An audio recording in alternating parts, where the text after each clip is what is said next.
Hello and welcome. Tomorrow, the new Shadowverse set, Heirs of the Omen, is coming out, and we will be talking about the cards and rating them. We'll be talking about the cards that's like my personal thing that I really want to do, but we will also rate them so it's more easily understandable for you.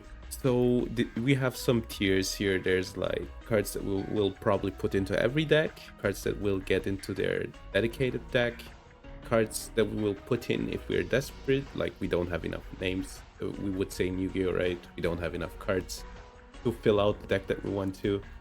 And no, okay. We also have now something under every deck, which is multiple decks, which is, if a deck is in like two decks. Let's see how it goes. We'll be beginning with Portalcraft. The first card that we're gonna look at is a Supplicant of Destruction. This one. It's a 2-mana 2/2 fanfare. Select another allied card on the field. If you selected one, destroy it and deal damage to a random enemy follower. So this card is a new card for a new archetype. It is an archetype which tries to like destroy cards on the field to get like some value, right? So the card is statted pretty aptly. It's a 2/2, right? 2/2 for 2. The effect isn't bad. You can destroy something, right? And deal 2 damage to a random follower, which is kinda worse, but it's still there. You have stuff that does work with it. So how do I think this card? I think I could imagine. So I don't think that the pure, like, I don't know, of course we can like look at this list later and just laugh about it, but I don't think that the cards in Heirs of the Omens will be good. And like, for the archetypes, right, there is like one archetype that I think will be really good, but besides that, I could see this card used in multiple decks though. I could imagine that you could play like a destruction hybrid thing with puppets. I could imagine that you might put like copies into puppet, right, because the puppets cost 0, and then if you need to deal like 2, like it's better, but it doesn't like really move the needle. But I could imagine it get played. Also, I could imagine like a small package because of one of the cards in here that you might play in like puppets, for instance. Yeah, that's the first card. The second card is Devastating Soprano. So it's a 2-mana spell. I don't know I think it's spell, right? You select an allied card on the field, you destroy it, and you summon a white Psalm. And it's this card, and this card is like obviously for its dedicated deck. White Psalm is basically a 3-mana amulet, but it just you can't have it in your deck. It has countdown 1, and if it gets destroyed, restore 1 defense to your leader, and then you summon a black Psalm. So you get healed every turn, or not every turn, every second turn in theory. And the black Psalm is the same, countdown 1, deal 1 damage to the enemy. So the idea is that you just destroy these Psalms again and again to be able to like deal damage and to keep yourself in the game. Yeah, I mean, 1 isn't that much, so the clock is slow, but it will get played in this deck 100%. How good the deck will be, I don't know. I don't think it will be like crazy or anything, but yeah, that's basically a cornerstone of the deck that it's a part of. Then next up, Wasteland of Destruction. This card, select another allied card on the field. If you selected one, destroy it and draw 2 cards. Last word, draw a card. So this card is good, obviously. You can play it in puppet. You can play it in a hybrid list, right, where you play this small guy, right, and then play this one, destroy. I guess you could destroy like anything realistically. Also, like, yeah, it needs to be on the field, unfortunately, destruction, but it draws you 2 for 2, which is good, although you need to like minus to yourself. And if you destroy it, you draw like 1 extra, which would be like draw 3 for 2. So it's pretty good. I could imagine that this becomes like a small engine, like sort of, right? Where you just try to supplement your card draw with it, because it's like the most efficient way of doing it. Yeah, like you can play this, draw this later. Pretty doable, if you ask me. I think this might get played, personally. I think we will see it in multiple decks, yeah. I could imagine it in Puppet, of course, in its own deck. Yeah, like in a hybrid list. So that's that. Then next up, Axia, Air of Destruction. Is it hair or air? I think it's air, right? 3 mana, 2/4. It's a ward. It cannot be destroyed by abilities. This is basically, yeah. Let's read the card first. Super Evolve, deal X damage to the enemy leader, X is the number of other allied cards on the field, and then destroy all other allied cards. So it's kind of a win con, which is more than a few of the archetypes on this list. It will get played in its own deck. Maybe I should have like multiples or something. Yeah, I think this is better. Yeah, it will get played in its own deck. It's pretty, you know, is it a good card? It's good in its own deck. And you know, it's an obvious win con. The only problem is it needs the button, right? The Super Evo. But then it triggers like everything on the field, and you can like play it. It's kind of defensive. It's that is like good, right? 6 stats for free, and you can like target it with other cards, and it cannot be destroyed. So you can plus of that basically, right? It will get played in the deck. If you want to play Destroy Amulet Portal, you will play this card.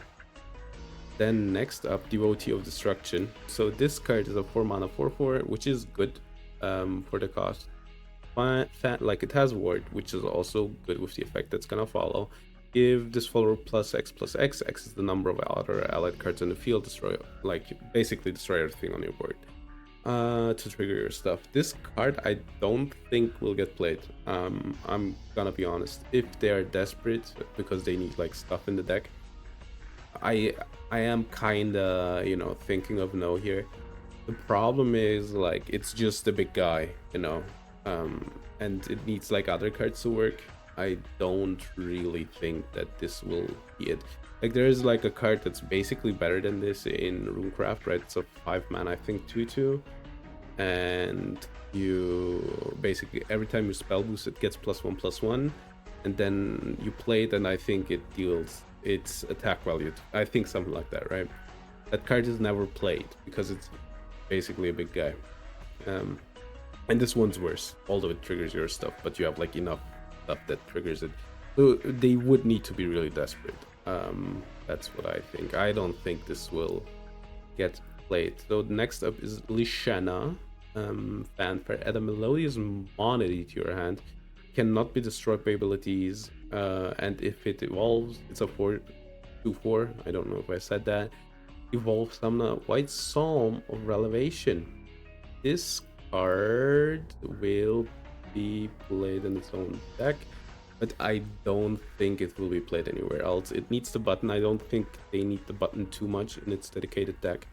And the Melodious Melody is a 1 mana, select an ally card on the field, destroy it, and deal 4 to a random enemy follower, which isn't bad, but it isn't good either. There's like better options to like run it as a package. The idea is you can like play it on 4, have the, I guess it's better to play it on 5, right? Then you play Lishana on 5, use the spell, and then it just destroys something, then you can evolve it. That's kind of the idea I think they had, but it doesn't sound too crazy to me. Yeah. So Wired Assault, this is a 4 mana card. It selects a follower in the field, it destroys it, and then you get 2 puppets. If you don't know what a puppet is, it's a 0 mana 1/1 that just enters. It can attack something, and if it survives the turn, it will die at the end of the next turn, I think. Yeah, the end of your opponent's turn. I think this card will be played in almost every deck or every deck. It's easy, like there's the bullet, right? There's the bullet that does something like really similar bullet is destroy a card, get 2 artifacts. And I think this is a bit better, and I think it's even better for artifact, right? Because like it has this like remove something effect, and then you get like 2 more 1/1s that you can use to like clean up even more. So special on turn 4, I think that could like come up, and because of that, I think it will be slotted into every deck.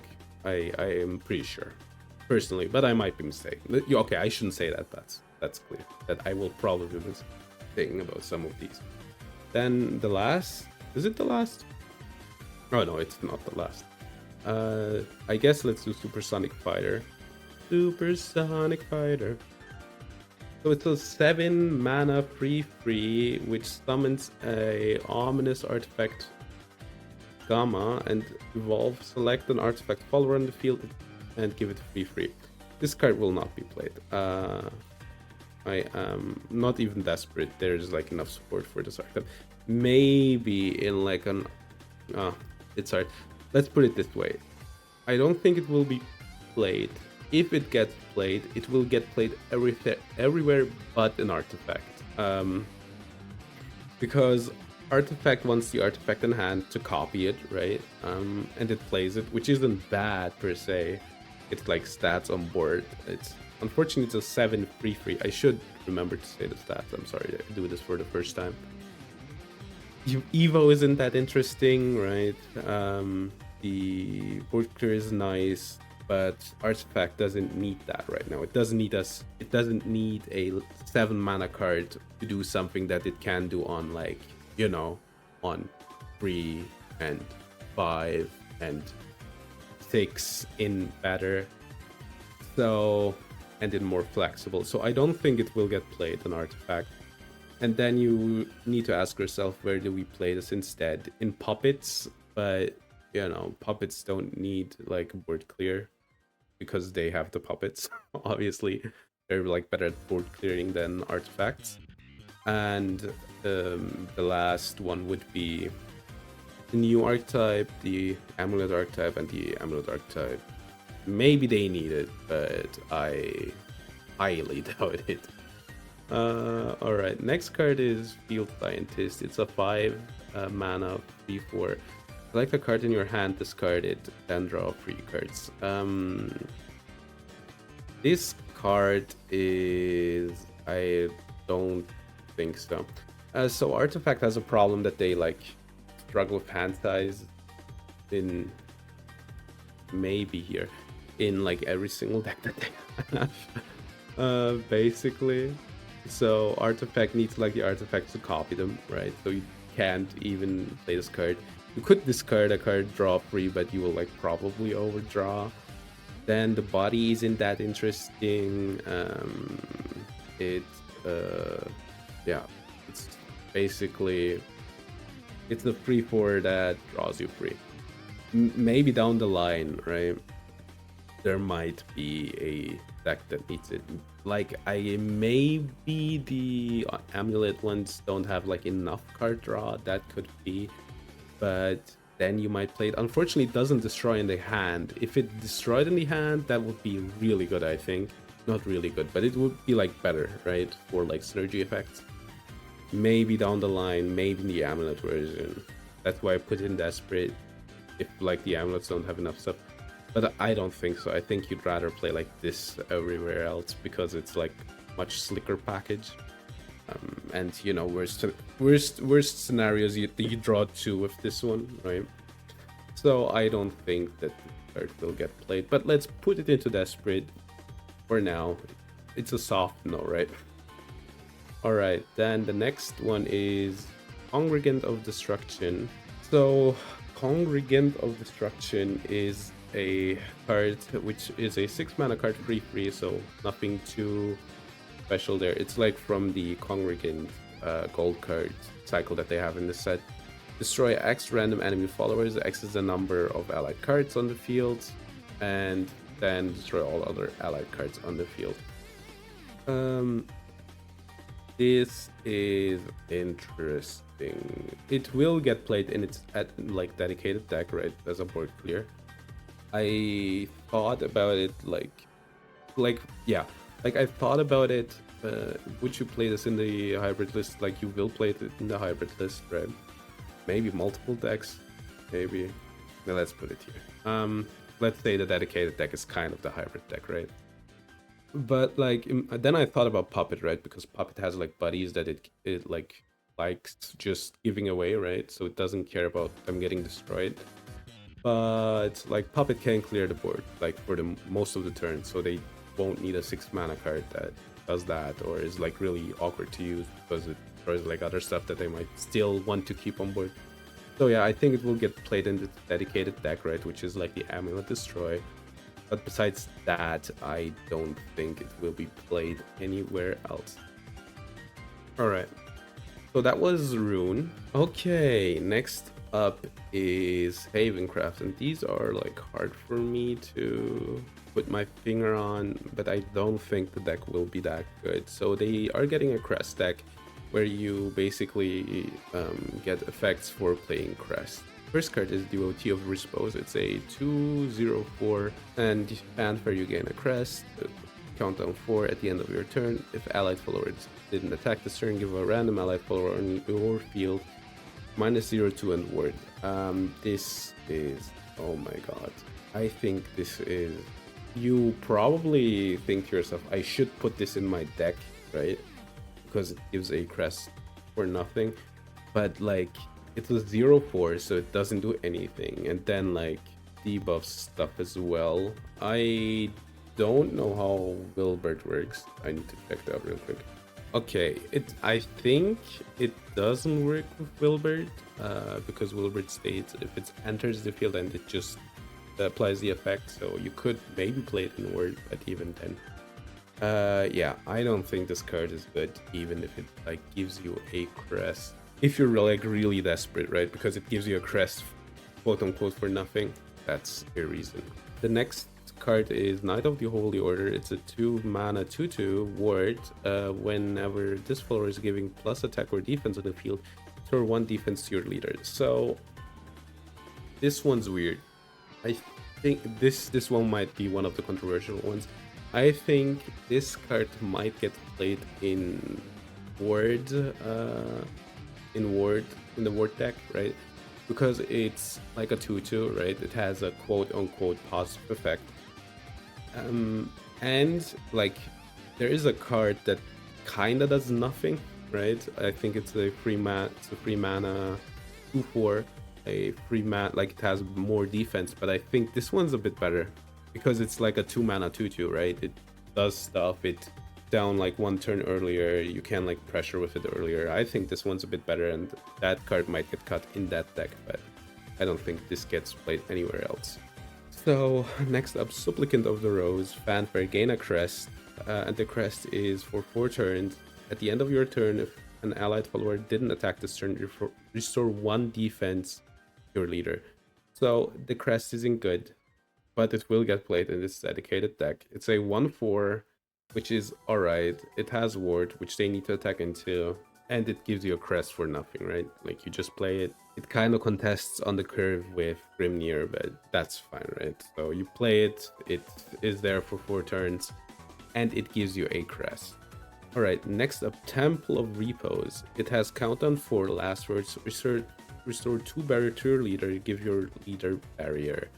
Engage, so if you like press the button, advances amulet by X. X is the number of crests that you have.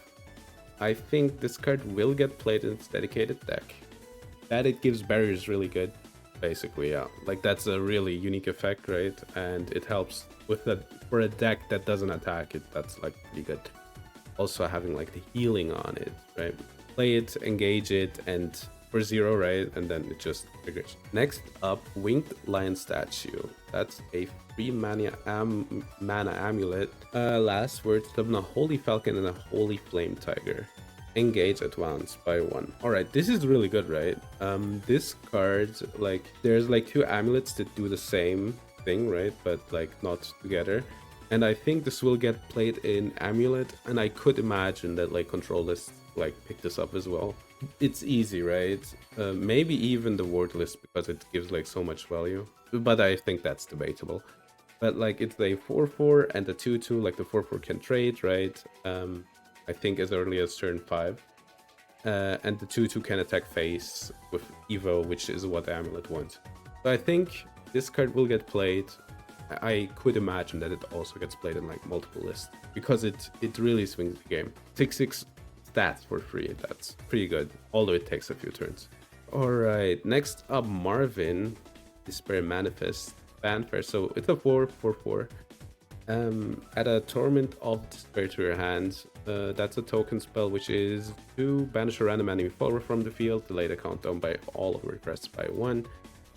And then evolve, you gain a crest. At the end of your turn, if an allied follower didn't attack this turn, deal X damage split between all enemies. X is the number of crests that you have. This is interesting. Like, it will get played in its dedicated deck, obviously. I think there's like no doubt about that, because it is basically the win con of the deck. I'm trying to think if the token spell is good enough to play this card in other decks, right? Because it's a 2 mana banish that I can play the 4/4, right? And then keep the 2 mana banish and use it on something. Okay, this might be crazy, but I think I'm gonna put it on multiple decks. I could imagine that some deck else plays it but doesn't evolve, right? Just to have that sweet 2 mana banish. Like, you could do it on 5 and 2. I think this card is good, but not because of the yeah, it's good. Like on 6 mana you can play a 4/4 and then banish something, which is a bit better than Odin for a control game plan, right? Because Odin is 7 and then it is a 4/2. But the truth of the matter is, like, Odin is a tempo card which you play to smash your opponent's face in. So yeah, in that regard, I think this might get played in multiple decks. Next up is Blinding Faith. Deal 3 damage to all enemy followers, and it's for 4 mana, it's a spell. Enhance 8, so you can play it for 8 mana. Draw 3 cards, restore 3 defense to your leader. I'm gonna be honest, Chief. This deck will... Is there like an aggro deck? Maybe it doesn't get played in Amulet, but that's like hard for me to imagine. This card is crazy, right? Like, it deals 3 damage if you need it for everything. Like, most of the decks are like... Havencraft decks are not aggressive, right? The most aggressive thing that they have is Amulet. And then you can play it for 8 later, which you can draw 3 cards with, and it heals, which might be nice. But that's just a bonus. So I think, like, deal 3 damage, draw 3, restore 3. Pretty good card, I think. I think it will get played in multiple decks. And it's only a common. That's great. Next up, Shining Disenchantment. That's a 4 mana amulet. Countdown 4, last word. Deal 4 damage split between all enemies. Restore 4 defense. Advances amulets count by X. X is the number of crests that you have. Like, the split damage isn't good. With all enemies, maybe it's fine. But like, the heal 4 seems better to me. Like, because, you know, split damage just is weird, right? Because if it would be like deal to face and to split, right? It's weird. I think it will get like played in a dedicated deck, I think, honestly. It will, obviously, because, you know, you advance the count by X amulets, by X crests, sorry. But I don't think that, you know, in Ward you might like play Grimnir, right? And might have Wilbur, and then playing this card for 2 advance in 2 turns. It doesn't seem good to me, honestly. So next up, Congregant of Repose, and this will be I think my crazy take. I think this card will get played in multiple decks. The card doesn't seem that good, but it's honestly kind of really good, I feel like. The text is the following. It's a 5 mana 2/4 fanfare. Destroy an enemy follower, and then evolve, get a crest, and the crest is for like countdown 4. So at the end of each turn, if a allied follower didn't attack this, maybe not actually, I forgot this part. If an ally follower didn't attack this turn, draw follower for defense. So the weird thing is there is some anti-synergy going on here, right, with evolve and not attacking. I think ruling wise you could attack into something, right? It's a 4/6, and if the other thing has like 6 attack, which might happen, it still triggers as far as I read. So the interesting question is, how good is it? Like, I think something that draws you 4/4 turns is really good right now in the game. It comes with an effect, it draws itself, it can, and something that is interesting is it can draw you into like into Ether, which is the, I'm gonna say multiple decks, which is the Ward Haven finisher. And I think being able, you can like kind of guarantee it, right? You run 2 of this one and 3 of Ether, and then you like draw, the card costs 8, I think. You draw 1 and then you draw another one, and that is at least 1 Ether. So in that regard, it's really good. It will be also good in the future, I think, because like you can draw into stuff that you might need, right? Because it's like targeted for 4 health. So that's a stat to keep in mind of. If it isn't good now, it might get like really good later. I think even if you just play like 3 of these, right, and turn after turn like draw into a destroy, I think it's still good. I think I'm gonna go out on a whim and say this will get played in multiple. I might be crazy for this, but yeah. Like the kind of search is really good, that you can like guarantee cards off it. Like the idea is like in its dedicated deck, right, which is like Amulet, that everything has 4 health and then you will draw one of your Amulet things, but I don't think that's like that cool, right? Alright, next up is Himeka. Fanfare, gain a crest, and Super Evolve, that the attack of all enemy followers. It's a 6 mana 0/4. Set the attack of all enemy followers to 4.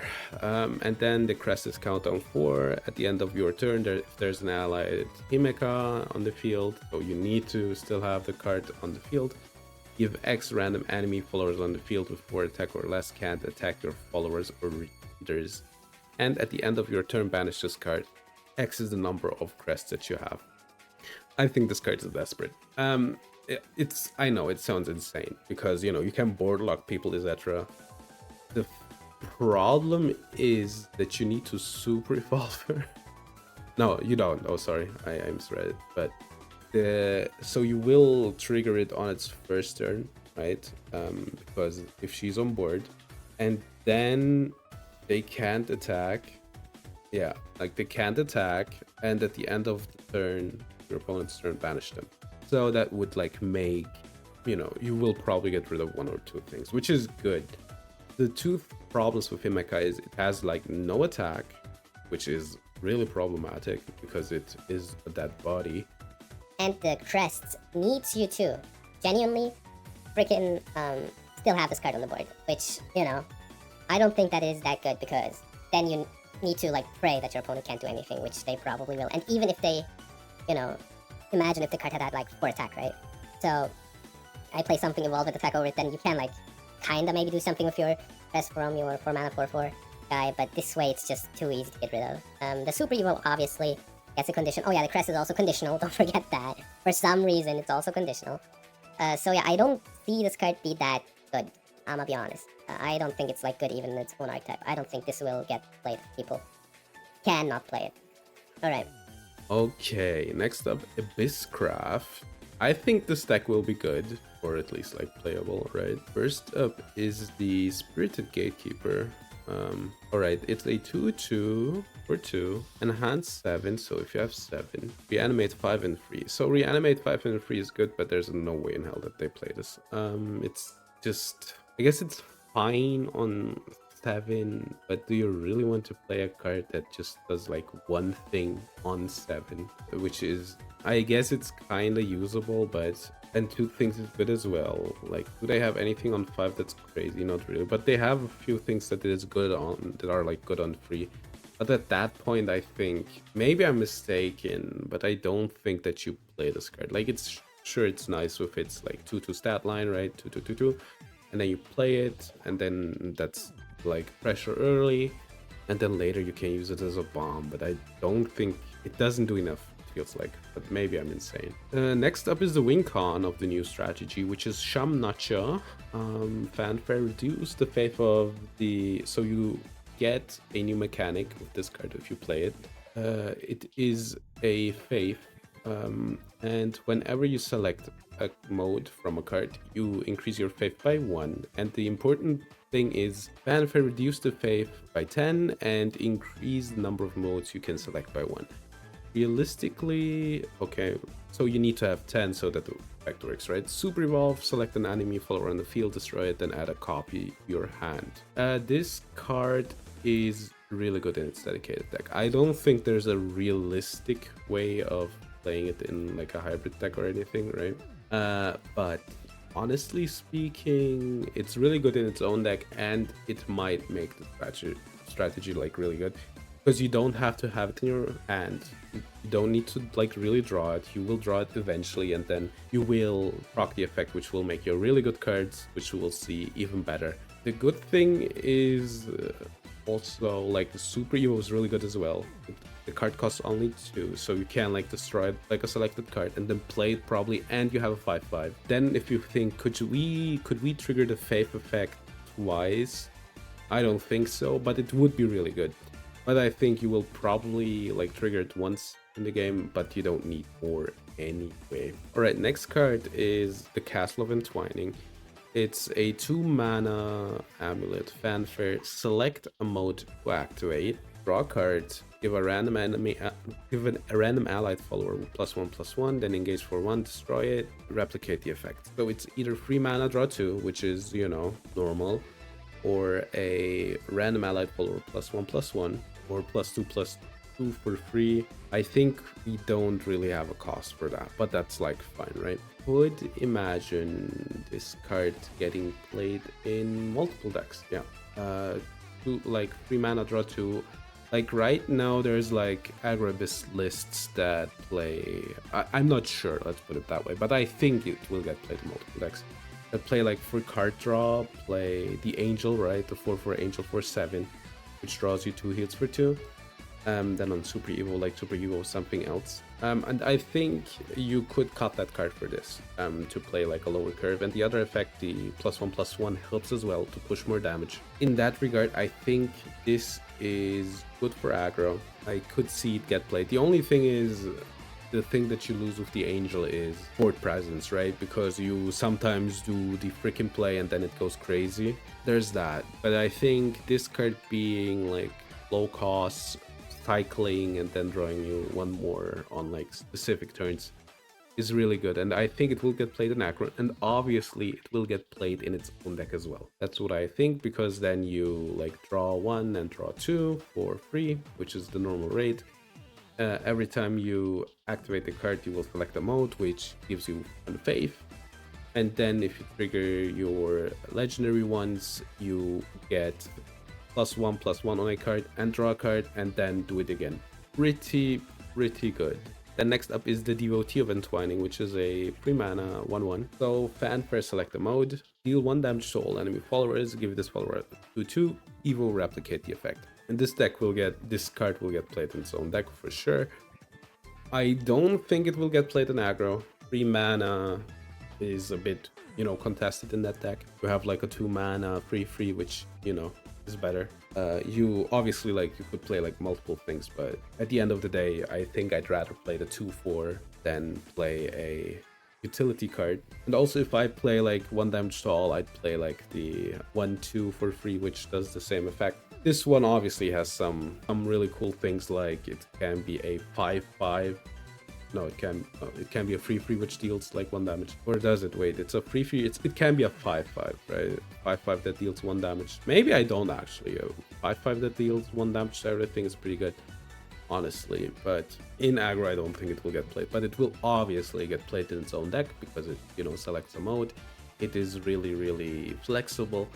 And if you think about it, the combined effect is really good, right? So deal 1 damage and get a 3/3 is really good. And then if for some reason the late game you evolve it, right, it's a 7/7, which deals like 2 to the board. Is it even a 7/7? Yeah, no, it's a 7/7. Yeah, that's correct. So pretty nice card, all things considered. Next up, Screaming and Loathing. Me every time I play against Sword. Select 2 modes to activate, so it's a spell. Recover 1 play point, draw a follower. These are the modes, by the way. Draw a free cost spell, deal 4 damage to a random enemy follower. Alright, I think this card is really good. It will see play in its own deck. Does it get played in aggro? Maybe it does, instead of like the... Obviously, like you get like an extra mode, right? If you play it in its own deck. Draw a follower is be nice. And then you can draw a free cost spell as well. But I checked, and the aggro deck doesn't like play free cost spells. Could it be played in... It draws itself, by the way. I guess you could play it in mid-range for the draw too. But yeah, I don't think so. Like I think if they put like more good like targets in for the free mana spell, it will get played in different decks, right? You search for a card and it draws itself, so you will get like multiple searches. I could see it getting played in mid-range. Let's leave it like this.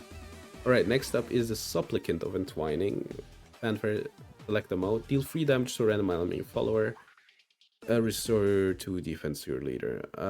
This won't get played in... I could see it get played in...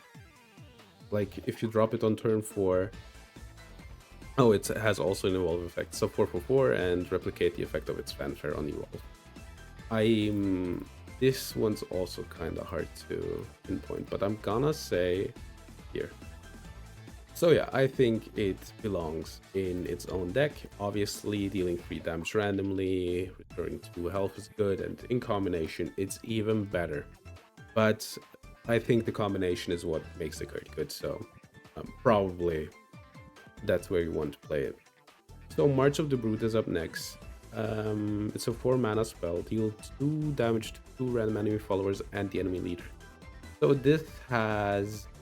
I guess you could play it in mid-range as a dedicated card. I think this is a bit of a desperate one. Like, aggro won't play it because it's like too costly, even though it deals like top of the damage of the top, right? But like, you can just ignore the board. It clears the board, but I don't think it will get played. It's kinda too costly for it in aggro. I think mid-range has enough stuff to deal with it. I guess desperate is fitting. You will play it if aggro is running rampant and you're playing mid-range and you're like, oh my god, I need to deal with boards. Next up is the Congregant of Entwining. Fanfare, select a mode to activate, so it's a mode card. Summon a copy and give the card that you played rush. Summon a copy and give this one word. Or give all copies that you have of this card on the board +2/+2. This card is good. This card is a win con for the strategy. This card will get played in its dedicated deck. So it will get played in its own deck 100%. But will it get played somewhere else?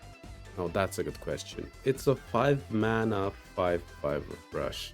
Oh no, it's a 5 mana 4/4. Sorry, it's a 5 mana 4/4 with rush. Yeah, no way in hell this doesn't get like played in mid-range or in control lists. If there are any, it will get played in mode.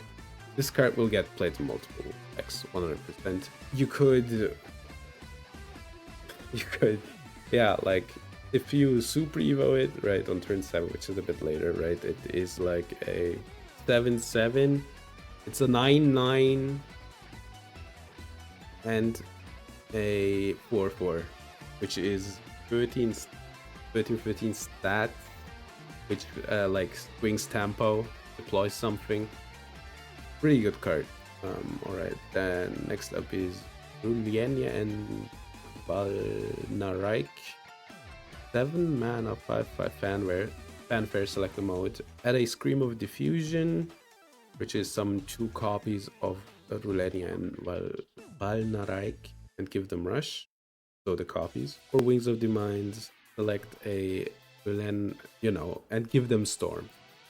give the card Storm. So this card, man, the Evo is lame as hell. Holy hell. So it's 0 mana, spells are 0 mana, right? Both of them. So it's either a 15/15 for 7 with 2 5/5s with Rush, or a 7/7 attack for 5, like with Storm. That is, so it will get played in mode. I think it will get played in mid-range because it's a lot of stats. I don't think it will get played in aggro, although it's good. Also, like 15/15 and a 5/5 with Storm is like the thing that you do here with mode. That's really good. I think this card will get played in multiple decks for sure. Ephemeral Dragon Princess. Select 2 enemy followers on the field and destroy them. Deal 4 damage to your leader. It's an 8 mana 4/6, and it has Storm. You could play it in aggro. You could play it in mid-range as a finisher. You could play it in the... So it's a finisher because 4 damage is like a lot, right? But I don't really see it. Maybe I actually put it in no. I think I put it in no. Because like... Do they like need finishers? Aggro obviously doesn't. I'm trying to think. Maybe you play it in mid-range. Like, it's not that good as a removal because like losing 4 health is like considerable. But you can use it, I guess, as a you know, deal with 2 things in single phase mid-range. I don't believe in it, but maybe there's a world, you know. Maybe there's a world out there. Okay, next up is Dragoncraft. First card is Ferocious Flame. Select an allied follower on the field, deal it 1 damage. Oh, it's the self-arm archetype, right? Deal 3 damage to a random enemy follower, so it's a spell. Deal 1 to yourself or some, like, follower that you have. Deal 3 to an enemy follower. If you're an overflow, draw a Dragoncraft follower. This deck, this card, I think I could see this get played in multiple decks, right? It's cheap, it does something, and if you're in overflow, you draw 1 card. Yeah, I think it will get played, honestly. In like control, if you for some reason play Finny, I think it's Finny, or control, you will play it. Yeah, you will play it, I think. I could imagine this getting played in mid-range, in control, and in Finny, so pretty good card. Then Devotee of Disdain, it's a 2 mana 2/2. During your turn, whenever this follower takes damage but isn't destroyed, draw a follower. So it's a really good card, but unfortunately it's only for its own archetype. It's hard to proc. A 2/2 for 2, I think this archetype has enough of them. Even if you really want a 2/2 for 2, you play Megalorca, right? Call of the Megalorca. So in that regard, it doesn't do anything. It's like kind of hard to proc. I don't think you play like a small engine, right, where you proc this with the Ferocious Flame. In that regard, really good in its own deck. I think the deck will be good as well, but I don't think anywhere else. Then next up, Nation of Disdain. It's a 2 mana amulet, countdown 4, engage, so pay 1, deal 1 damage to all followers. So it is pretty obvious that it will get played in its own deck. Will it get played somewhere else? I'm gonna say yes. I think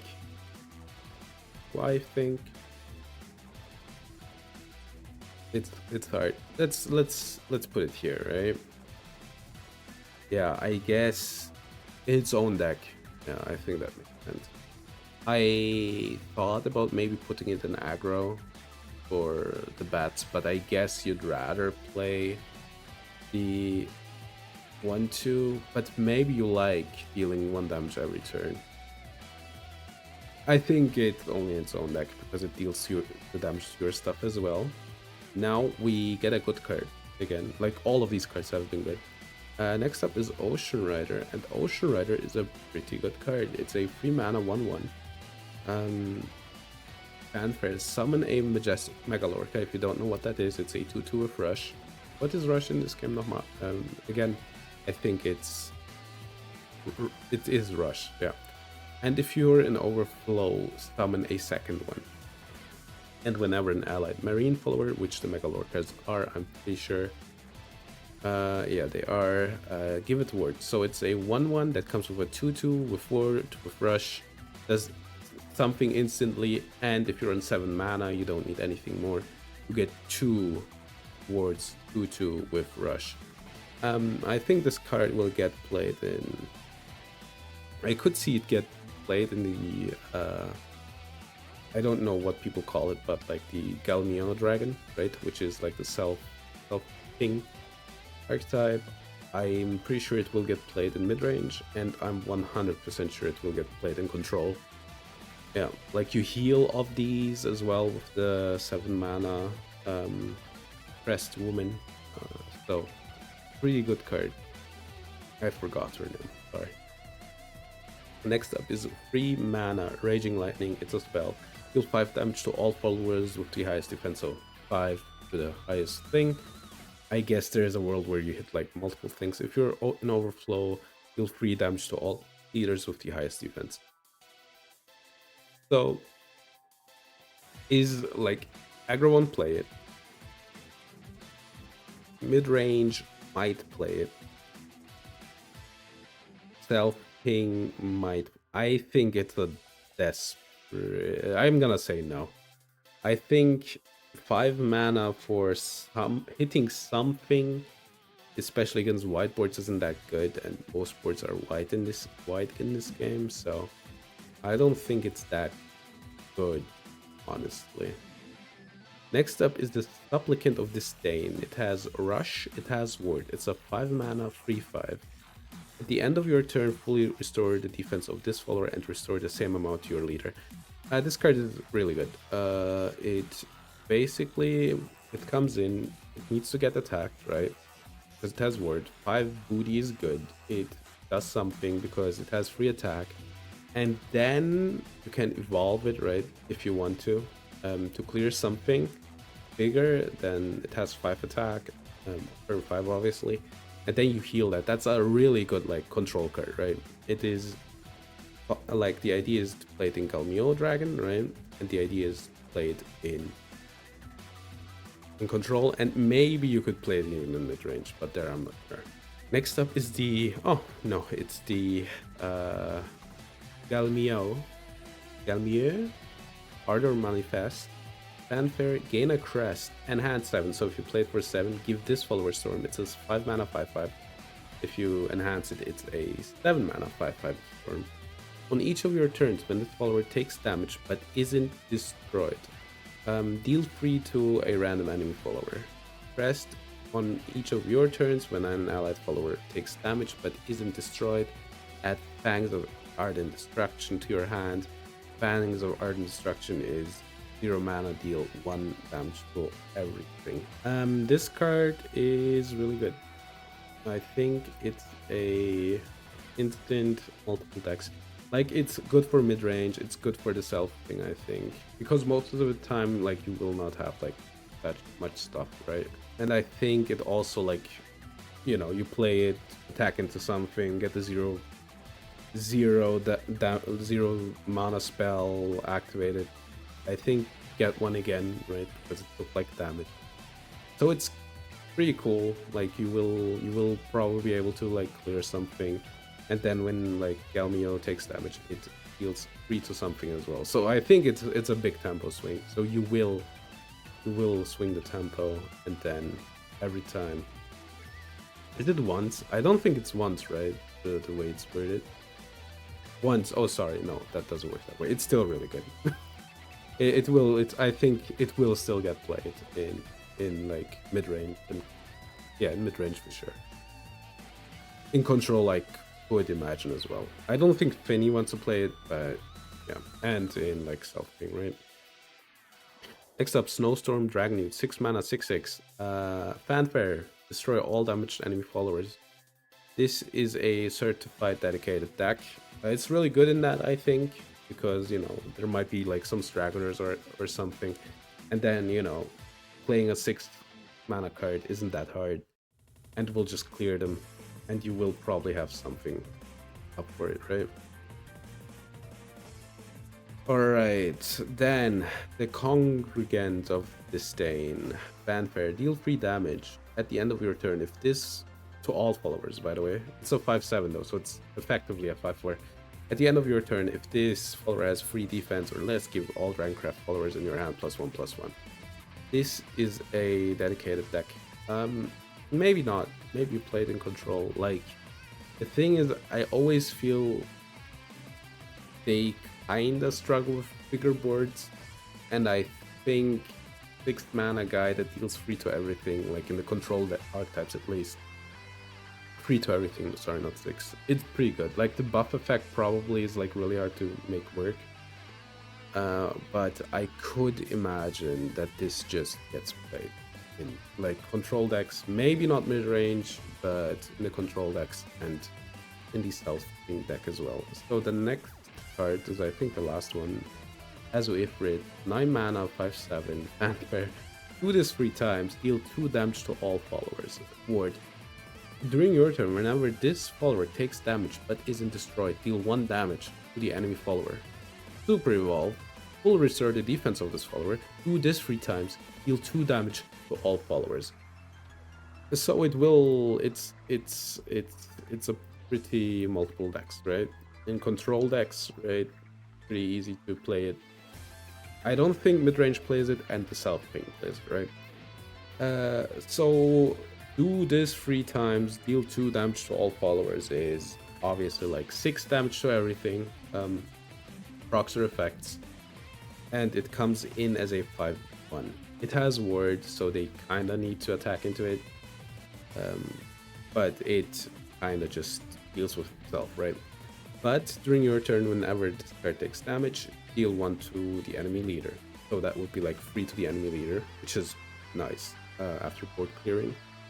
And then if you spend the points, fully restore defense to followers, so it becomes a 8/10, which is a good stat line. And then deal that 2 damage to all followers, which, you know, will clear the board at that point, probably, for sure. It would be like 10 damage to the board, right? And the 1 damage procs as well, so you would deal like 5 for a 9 mana super evo. And yeah, and it would stay at 8/10. Yeah, you can, if something somehow survives after that, you can attack into something with the 8/10 if you're super evolved it, and then deal even 1 more damage. So pretty nice card. Alright, we're doing Rune. This will be pretty easy. Devotee of Truth. If this card costs into, restore free defense to your leader. So this card is good in its own archetype.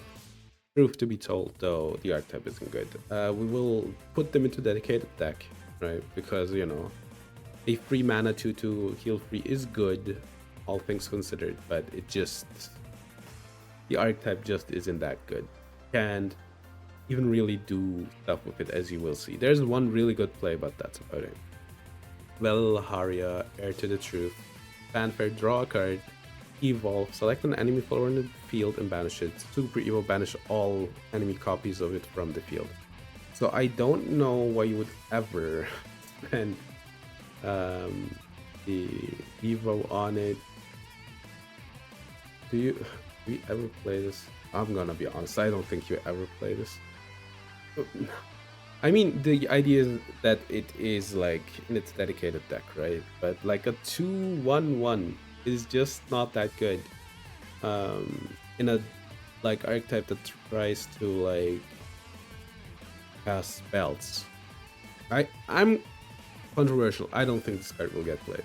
I don't think it's good enough, honestly. As absurd as that sounds. Maybe I'm wrong, but like a 2/2, maybe a 2, but you need to spend the point, right? So yeah, maybe you could like slot it in with the Evo. Maybe I'm not like seeing the vision, but I don't think it's that good. I think you will not like put it into any existing deck or the extra mana cost deck, right? Next up is Illusory Conjuration, sorry, and this card is a dedicated deck card. Or in the Jerry deck, which we'll later see, select the follower in your hand, increase its cost by 1, destroy a random enemy follower. So obviously, the Runecraft can do this with any other spell in their deck, right? For the cost, even less sometimes. So this card is literally only there to make a card in your hand costs 1 more. Alright, next up is Congregant of Truth. It's a free mana, free 1. Rush, Fanfare. If this card's cost isn't free, summon exactly 2 copies of it.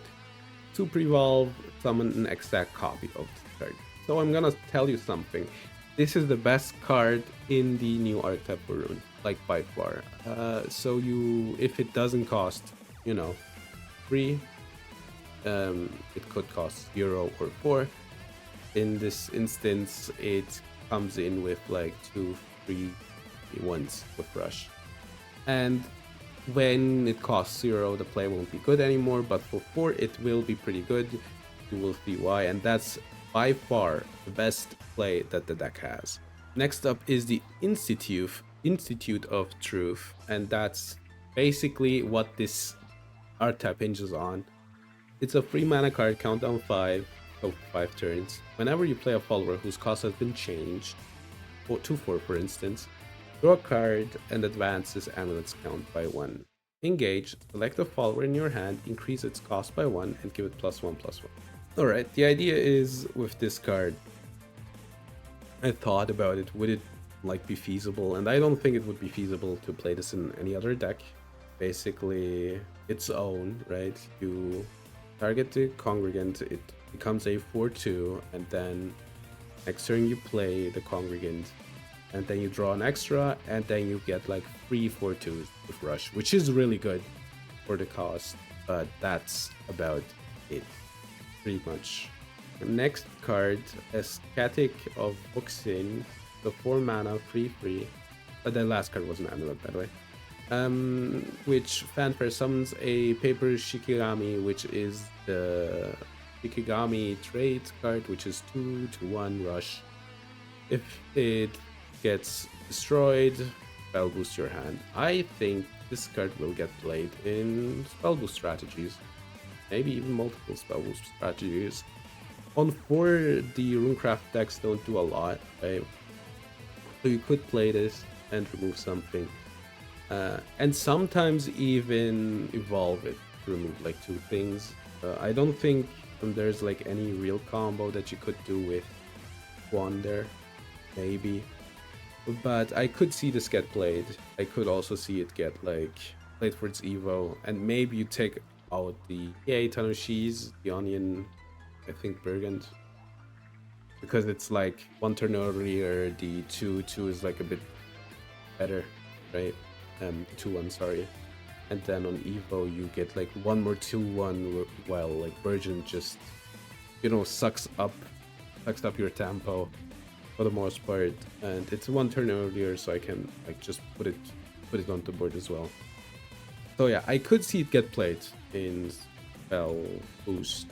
I will probably test it at least. Alright, Crystal Gazing is a spell for mana. You gain a crest, counter 2 last words, go in 2 turns. Draw 2 cards, deal 4 to all enemy followers. So on turn 6, you spell boost once, and on turn 6 you sometimes clear the board and draw 2. No way in hell this gets played. I'm gonna be honest, no, it won't get played.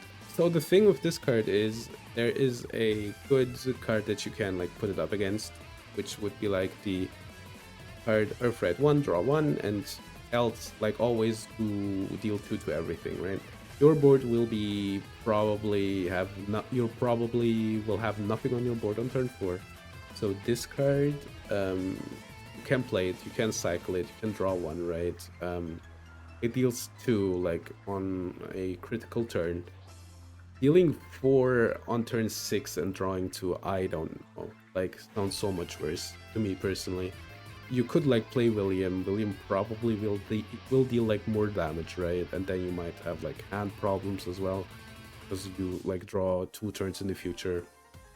So yeah, I don't see it get played, but maybe I'm wrong. Then Risky Amalgamation, summon a Guardian Golem and a Clay Golem. A Guardian Golem is a 3/3, and a Clay Golem is a 2/2. I don't know, I think I'll put it into Desperate. Maybe it gets played, because like as I said, Runecraft doesn't do too much on 4, and it's a spell, and it's like a lot of stats for 4. But I don't think there is like a reason to play it, so I don't see it personally. Then next up, Supplicant of Truth. Fanfare, deal 3 damage to all other followers. If this card doesn't cost 5, it's a 5 mana. Draw 2 cards. It gets played in its own deck, but I think that's it. I don't see it like slotting into any other of the archetypes. Ryo, Elimination Manifest. So that's a 9 mana 9/9 Fanfare. Reduce the cost of all followers in your deck by 3. Oh, that's a good effect.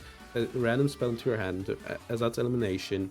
It costs 0 until the end of the turn, and that token spell says, for mana, increase the cost of all followers in your hand by 1, destroy all enemy followers. So, this card is pretty obviously in its dedicated deck. The big problem with this card is a 9 mana 9/9. Like, the cost by 3 is good, like, I think 3 turns ago, basically. Then you might say, yeah, you could play it in like boost, right? Because it has like a removal. Yeah, I would say yes.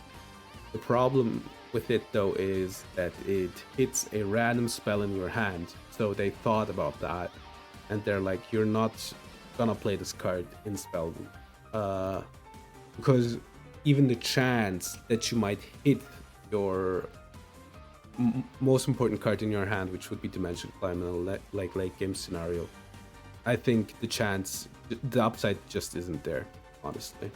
Next up, Sword. And Sword also kind of is, paying for Sins of Yesterday.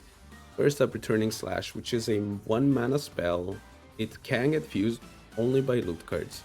Deal 2 damage to a random enemy follower, add a Gilded Blade to your hand. Gilded Blade is a loot card. There's 4 of them, we'll learn of all of them. It's a 1 mana spell. And select an enemy follower on the field or the enemy leader, deal it 1 damage. And if this card was fused, you draw 1. So that's a dedicated deck. There is like no reason to play this in anything else. 2 damage to a random enemy for 1 is good, but it's Sword, they have better cards. The Gilded Blade doesn't like move the needle as well. It's like nice, right? For 2 you can deal 2 to 1 and then if it's fused. But the truth of the matter is it's just there to be efficient for your loot stuff and keep tempo. Then Lair of Resurrection, which is an amulet. You play it for 1 and then engage destroy. So it just engages. Select the mode to activate. Add a Gilded Blade, which we know, and a Gilded Necklace to your hand.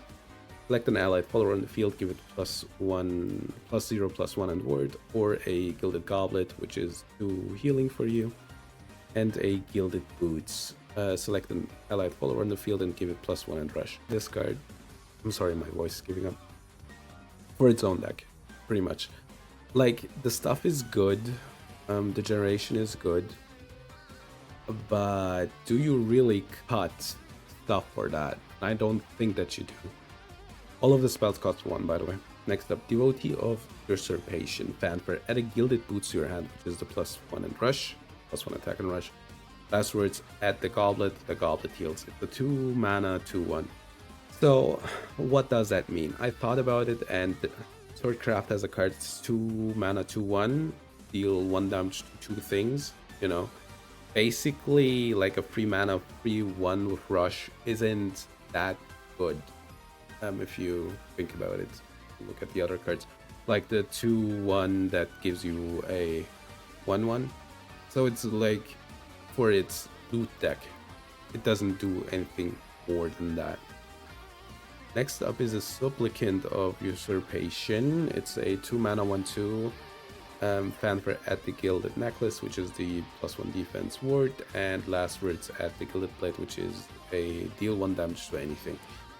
This is also a dedicated deck merchant because they have you could argue that you really like the blade when it dies, but there's a card that's a 2 mana 1/2 that comes with a 1/1, you know, that gains rush, that just trades. You know, like, I don't see this card getting played in anything but its own deck. Shield Bash, allied follower, give it ward, deal 4 damage to the enemy follower, a random enemy follower. This is a desperate card. Basically, you might play it as a tech card, right? When, I don't know, when Forest gets really bad or something, because you want a big ward, but besides that, it's not like a good card. Doesn't like really, it's kind of random, right? And I think that's a big problem, and you need a follower on the field for it. Next up, Octris, Hollowness Manifest. Fanfare, gain the crest, evolve at a Gilded Blade, which is the 1 mana, and the necklace, which is +1 health and ward. And the crest is countdown 8. Whenever you play or fuse a card, advances crest's count by 1. Last word, add a Remnant of Hollowness to your hand. The Remnant of Hollowness deals 4 damage split between all enemies. You will play it in its own deck. It's good enough for that. It looks like a fun card, and that's it. Like, the 4 damage split, you could combo with it like later down the line. You could like get multiples of them, right? It's a 1 mana spell, the Remnant of Hollowness. It's nice, but I'm pretty sure it will only get played in its own deck. Maybe there's like a hybrid mid-range deck, but you know, like, that's kind of an extension of the home deck, right? Next up is the Congregant of Usurpation, 4 mana 3/3. Add a Gilded Goblet and boots to your hand, so you could make it a 4/3 with rush for 5. Whenever you fuse or loot a card, whenever you play or fuse a loot card, deal 3 to a random enemy follower, and evolve, gain 1 play point. This card is an obvious win card for the deck. I don't like, the problem is, like, in like some worlds, I'd say a 3/4 with rush that might take something else away and gives you like 2 health for 1 more is good, but that's like Swordcraft. Their card quality is so out of the wazoo. I just don't see anywhere else that you play it. But in its own deck, it's really good, obviously, because you can like, you can think of the card, what was it, the cannon, right, from Portalcraft in the first set, which was really good. This is kind of like that, but honestly better, because it comes with a body, and yeah, it deals 3, it costs 1 less. The only thing is you get like less loot than you get artifact. Next up, Pappy Scout. This is a weird card. It's a 5 mana 3/3 and fanfare run. Summon a random Swordcraft follower that costs 3 or less from your deck, and evolve another allied follower gets +2/+2. So it's Swordcraft, you know. Like, this card would be really good in another game, another time, but I think it feels not good, you know. If you need the enter effects, right, from your hand. There's like no good targets. Maybe it gets good like down the line, right, in a few sets, but right now it doesn't really have any good targets, and the advantage that you get off like the bodies isn't worth it either. Next up, this is easy. Comrade of the Swordmaster. It isn't a bad card. It's a 6 mana 6/6 last word, so if it gets destroyed, summon it again, but without the last word. Fine card, but 6 mana do kind of nothing. Not that good in Swordcraft, at least. In any Swordcraft deck for that matter. Then we have the card that puts it all together. Maybe there's a hybrid deck. I don't know. Let's put it this way. If there's a hybrid deck, this one will make it. It's a 6 mana 5/6. Use loot cards, so you can use up to 4 cards to this. Fanfare, deal X damage to all enemies, so up to 4. X is the number of differently named fuse cards. Yeah. So 5/6 for 6, that deals 4 to everything, pretty good. And then if you super evolve it, replicate the effect, so you can deal up to 8 to everything. It feels good at 3. It feels like it's really good at 4, and at 8, or like everything that's like greater equals to 3 is good. This card is good.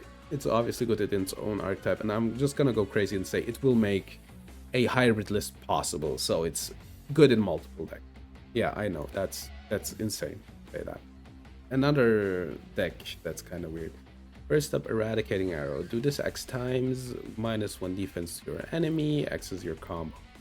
I think it won't get played. There is also no real like dedicated deck for Forestcraft this time, because you know the other card is like combo free, deal 2 times, and that's a bit better because Like, it's not single target. Maybe in a meta this gets played, right? It's not single target. It might be random, but you want to stop aggro anyway for the most part, right?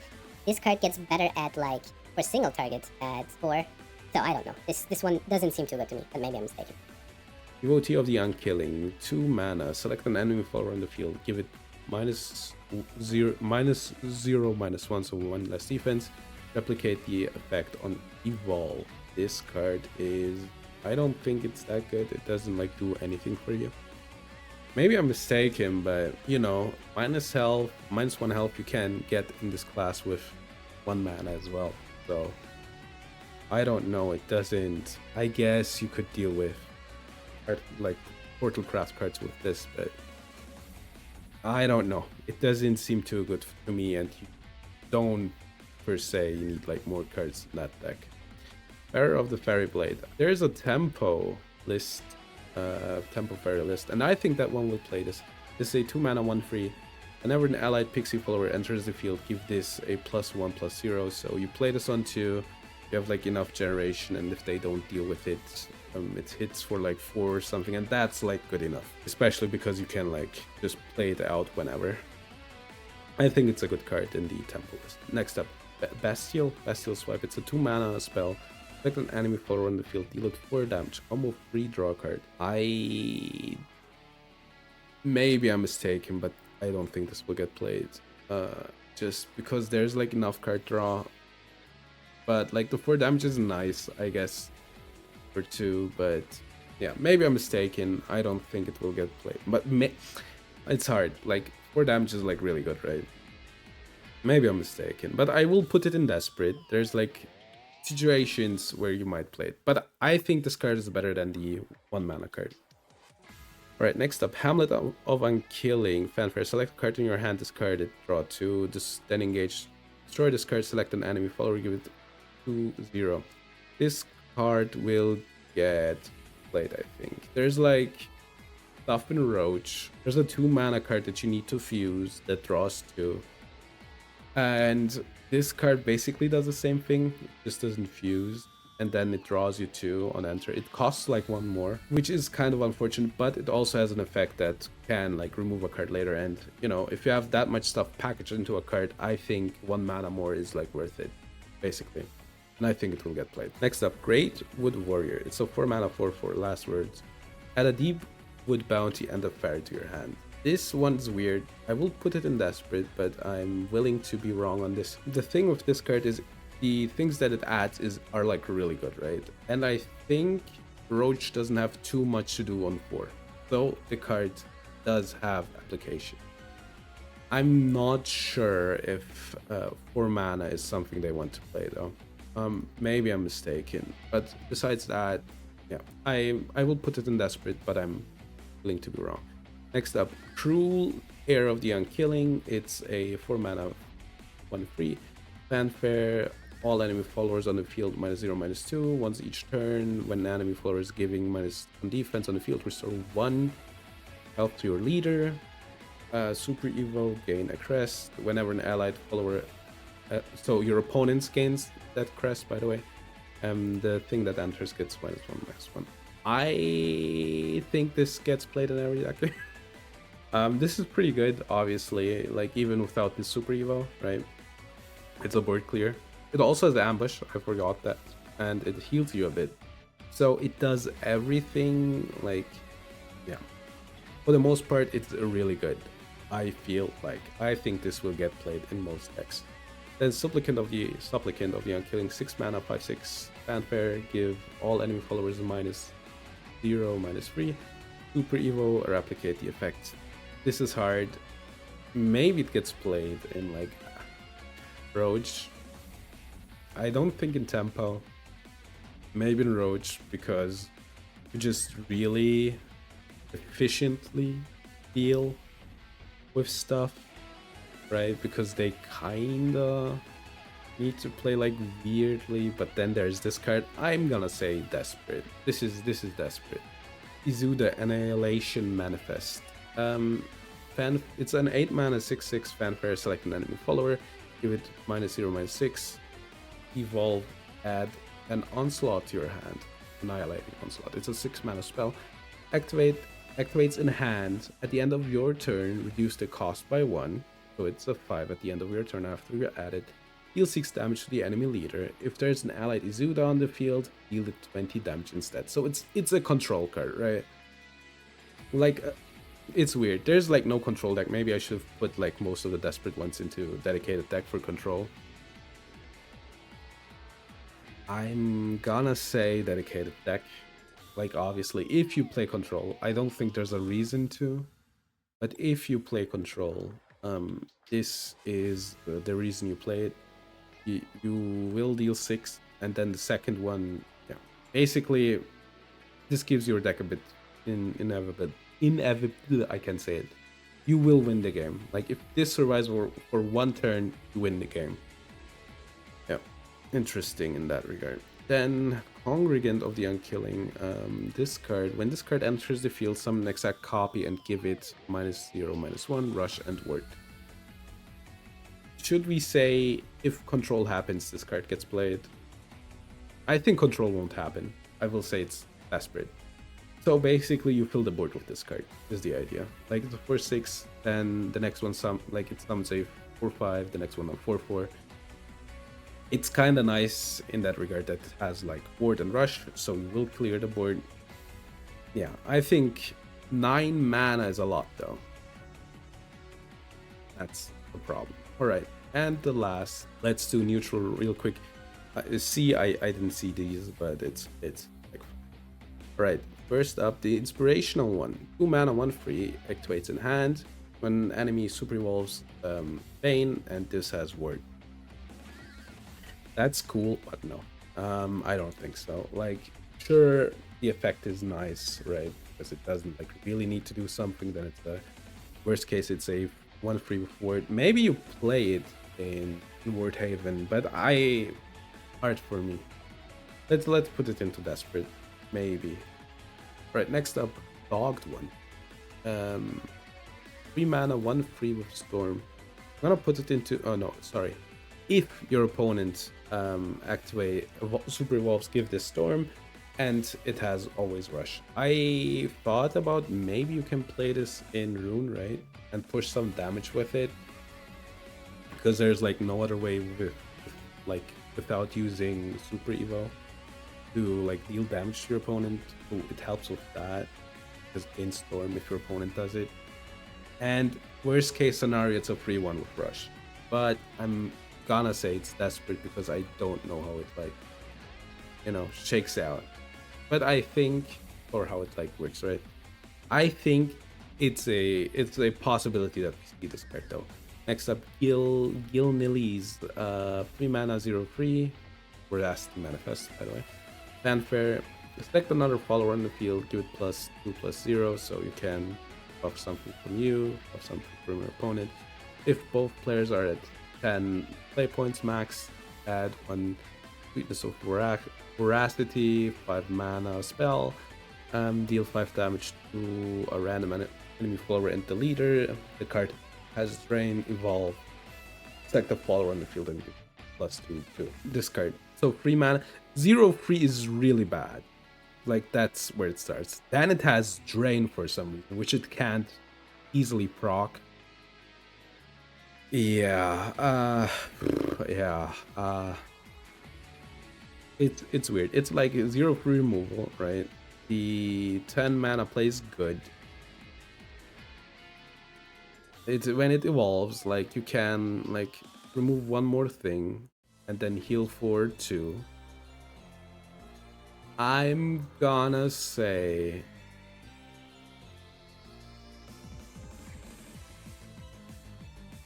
I think it's a desperate. Like it depends, right? There's like so many cards in from Forestcraft control that I'd rather play this card, like right? Like I wouldn't play this. This is like much better, for instance. So I think it will probably get played in control and mid-range decks. Obviously, I think rather mid-range actually than control. But yeah, like I don't think it doesn't feel like that good to me, honestly.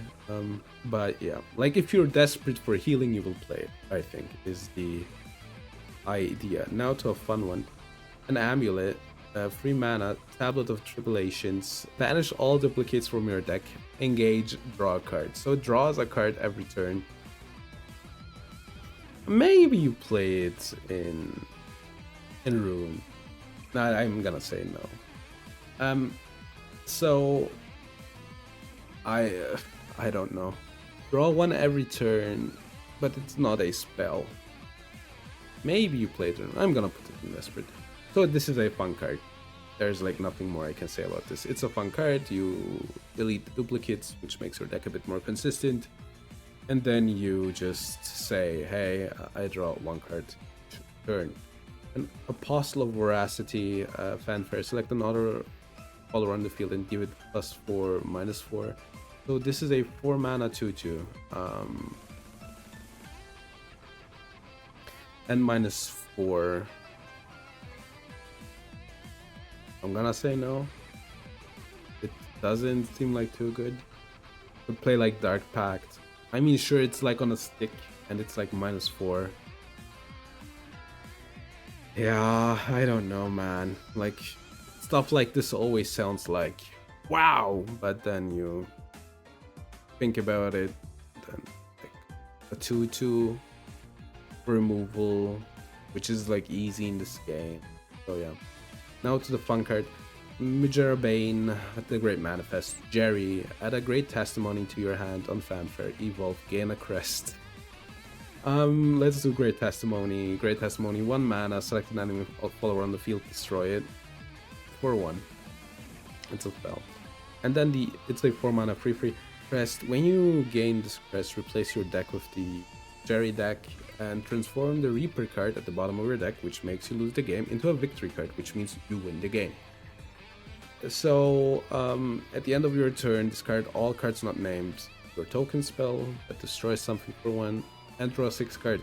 Now you might say, what's the Jerry deck? The Jerry deck is every single card from this expansion except for, you know, Jerry. No, but every deck, you know, for fun. This, you know, I don't know what to tell you. I think it's clear. This is a fun card. I don't... The problem is, like, you can, you know, this is, like, lethal in, like, 11 turns or something.